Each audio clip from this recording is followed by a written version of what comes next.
It's 2026 and you're going to buy your first home, but you don't know the first step. Your girl got you. My name is Patricia Moore. I'm a Kansas City realtor and I love helping first-time home buyers and the like. I also love helping people who want to sell their homes for the first time, or you want to list your home because it's time for you to get out of there. Let me focus on the first timers for this video. I got the rest of y'all later. I hope that you've chosen a realtor that you trust. If you haven't, again, my name is Patricia Moore. I'm a Kansas City realtor. If you're local, I'd love to help you, Kansas or Missouri, no problem. But if you have not chosen a realtor, it's very important to choose someone you trust. Lots of us know realtors, real estate agents. Some may be related to us, some may be friends.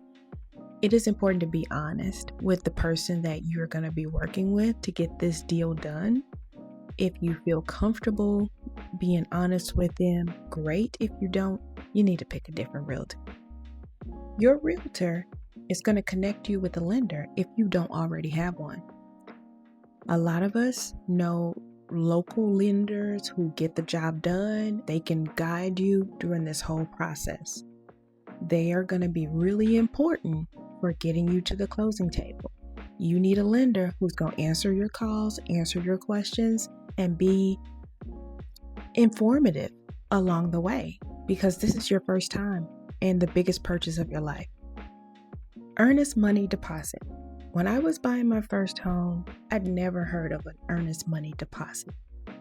So I want to explain that this is something that most contracts or offers expect you to be able to produce money up front. Typically, we've seen anywhere from 1% to 10% of the purchase price. For example, if you offered $100,000 on a home, you would be putting with the offer, or within a couple days of submitting your offer, you would put down $1,000 to show the seller that you're serious about the offer, and this is your good faith deposit, showing that you're serious about purchasing the home. Now, at the end, you will get the deposit back, or it counts towards the purchase of the home. So you're not paying the seller in addition to your cost of the house. No, this counts towards the cost of the house. The EMD, earnest money deposit, counts towards the purchase of the house, but it just shows the seller, I have this chunk of change and I'm serious about buying your property. This can be non-refundable. It can be refundable. Non-refundable is very risky because there are things that may come up in the inspection or down later in the process. If you made it non-refundable, you don't get that money back if you don't get the house. So that's very risky, but some people have done it if they're in a bidding war for a property that a lot of people want. Your realtor will give you as much information that you need. A good realtor will. As much information that you need to make a good decision on how you want to submit an offer. Home inspection. After your offer has been accepted, you have a few days, depending on what your realtor and you have come up with as your due diligence period or home inspection period. That's where you find out everything you can possibly find out about the condition of this property so that you know what you're getting yourself into. I've seen inspection periods last for 7 days. I've seen some people who want to be competitive only do an inspection for a few days, and I've seen it go all the way up to 14 days. That is for you and your realtor to decide what's appropriate for you to get the due diligence period completed. So you will pay for the home inspection. It costs anywhere from $400 to $600 and maybe more depending on the condition of the property or how big or how old. You get through the due diligence period or the home inspection period, you'll need to have the bank appraise. If you are going through a lender, an appraisal will have to be done. The bank wants to see if this house is worth the money that you asking for them to pay. The appraiser goes out, and it's usually a third party because you don't want no conflict of interest, somebody going to say the house is worth it or not worth it. No funny business, right? So it's a third party appraiser goes out to the house to tell the bank, this is what we see, this is the value of the house. It's either going to appraise for the amount that you put in for the offer, or it's not. If it doesn't appraise for that amount, your realtor and you have to make a decision. Y'all got to negotiate with the seller. Ask the seller, what we doing? Some sellers will go down on the price or meet them where the appraiser says the value of the house is. Some sellers who don't have to, who don't want to, they will ask that you come and make up the difference.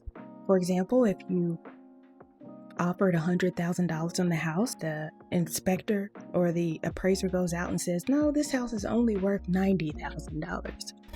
You got a decision to make. You gonna come up with that other $10,000, or is the seller gonna come down to the 90? You need a good realtor. Negotiation skills are important. Your down payment. If you're getting an FHA loan, again, I'm not an expert.